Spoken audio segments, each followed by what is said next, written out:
In today's video, I'm going to teach you how to add a user on Xero. Xero, as many of you might already be using or considering, is a fantastic cloud-based accounting software that's designed for small to medium-sized businesses.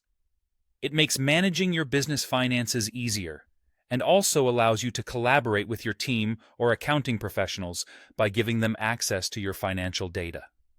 Upon successfully logging in, you'll be greeted by the dashboard of Xero. This is where all the magic happens.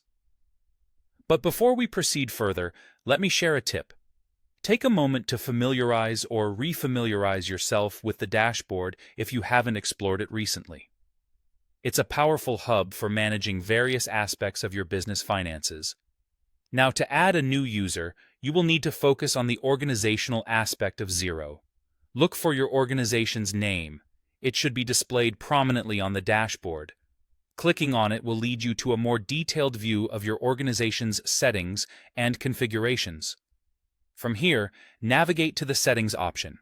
It's in these settings where you can manage a wide range of features, including the users who have access to your Xero account. Once you're in Settings, look for an option labeled Users. This page is dedicated to managing user access and permissions. You'll find a comprehensive list of all the current users with access to your Xero data here. To add a new user, look for the Invite option, typically labeled Invite a User. Clicking this will start the process of adding a new person to your Xero environment. The next step is crucial as it involves entering the personal details of the user you're inviting. This includes their name and email address, among other relevant information. It's important to double-check this information to ensure accuracy. An incorrect email address, for example, would mean your invite ends up in the wrong hands or doesn't get delivered at all. After you've entered the new user's details, it's time to select their role within Xero.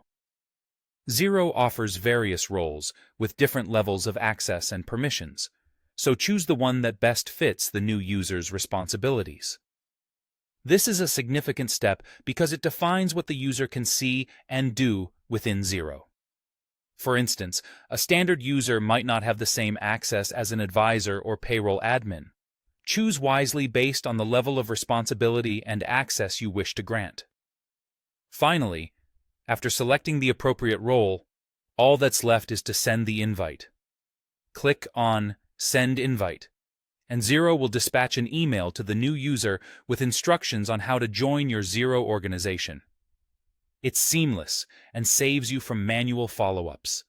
The user simply follows the link, sets up their login, and they're ready to collaborate with you on Xero.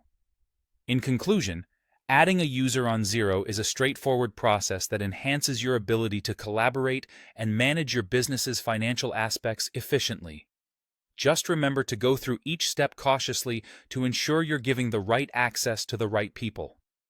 Include all necessary personal information correctly, choose the user's role with careful consideration, and then confidently send out that invite. That wraps up our tutorial for today. I hope you found it helpful and feel more confident in managing user access on Xero. Whether you're looking to collaborate with your accountant or bring a team member on board, you now know the steps to follow. Keep tuning in for more helpful guides and tips to make the most of your Xero experience. Happy managing!